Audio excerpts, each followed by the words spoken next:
Hello and welcome to the ultimate guide to learning English with audiobooks.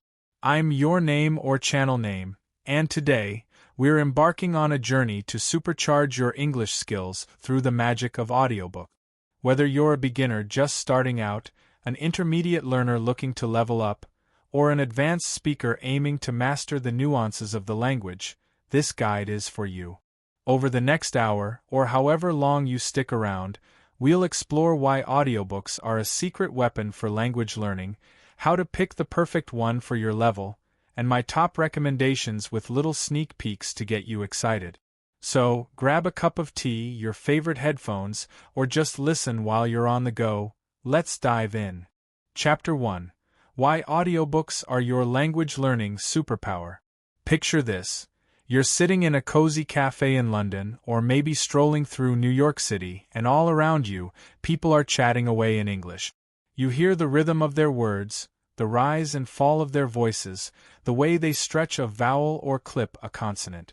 That's immersion, and it's how native speakers learn a language naturally.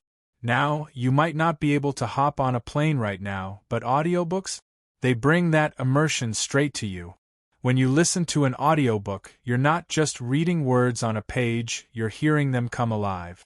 A great narrator can make you feel the excitement of a chase, the tenderness of a love story, or the mystery of a shadowy plot.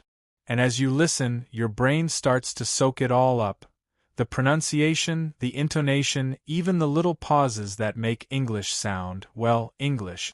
But here's what makes audiobooks extra special: you're in control. Hit rewind if you miss something. Replay a chapter until it clicked. Slow down the speed if the narrator's going too fast. It's like having a patient teacher who never gets tired of repeating themselves. And the more you listen, the better you get at understanding spoken English, whether it's a podcast, a movie, or a real-life conversation. Plus, you might catch yourself mimicking the narrator's accent. Go ahead, try it, I won't tell. Chapter 2: How to Choose the Perfect Audiobook for You. So, how do you find the right audiobook? It's not just about grabbing the first one you see, though that can work too. Start with your level. Are you a beginner, still getting the hang of basic words like cat and dog? Maybe you're intermediate, ready for full sentences and a bit of a challenge? Or are you advanced, eager to wrestle with big ideas and fancy vocabulary? Knowing where you stand helps you pick a story that's just right, not too easy, not too hard. Next, think about what you love.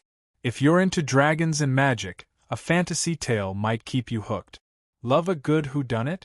A mystery could be your match. Even if you're just here for a laugh, there's an audiobook for that too. When you enjoy the story, you'll keep listening, and that's when the real learning happens. And here's a bonus tip. Some audiobooks come with language learning perks.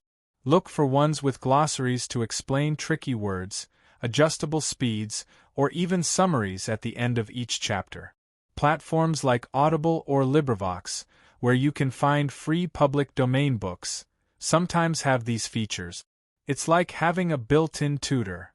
Chapter 3: Top Picks for Beginners. Let's get to the good stuff, my top audiobook picks. We'll start with beginners. These stories are simple, fun, and packed with language you can use every day. First up, The Very Hungry Caterpillar by Eric Carle. This is a tiny tale about a caterpillar who eats his way through apples, pears, and, well, you'll see. The words are easy and they repeat a lot, so you'll start recognizing them fast.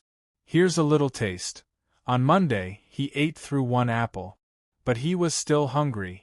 See? Simple, but it sticks with you. If you can find a version with the pictures, even better. It's like a mini language class. Next, The Little Prince by Antoine de Saint-Exupéry. This is a beautiful story about a boy from a tiny planet who meets all sorts of strange characters. The language is gentle and poetic, perfect for beginners who want a bit more. Listen to this. It is only with the heart that one can see rightly. What is essential is invisible to the eye. Isn't that lovely? It's short enough to finish in one sitting, but you'll want to hear it again. And for some fun, Try Alice's Adventures in Wonderland by Lewis Carroll. Alice falls down a rabbit hole into a world of talking rabbits and Mad Hatters. The dialogue is lively, and the nonsense makes it a blast. Here's a snippet. Would you tell me, please, which way I ought to go from here? That depends a good deal on where you want to get to, said the cat. It's a little tricky, but so entertaining you won't mind. Chapter 4. Top Picks for Intermediate Learners. Alright, intermediate learners, your turn. These stories step it up with richer language and bigger plots. First, The Curious Incident of the Dog in the Nighttime by Mark Haddon. This is a mystery about a boy named Christopher who's trying to figure out who killed his neighbor's dog. The way he tells it is clear and unique. Listen, I find people confusing. This is for two main reasons. The first main reason is that people do a lot of talking without using any words. It's a great mix of simple and challenging. Then there's Pride and Prejudice by Jane Austen. This classic romance follows Elizabeth Bennet and the oh-so-charming Mr. Darcy. The English is elegant but not too tough. Here's a bit. It is a truth universally acknowledged that a single man in possession of a good fortune must be in want of a wife. Witty, right? You'll pick up some classy phrases too. And for a wild ride, The Hitchhiker's Guide to the Galaxy by Douglas Adams.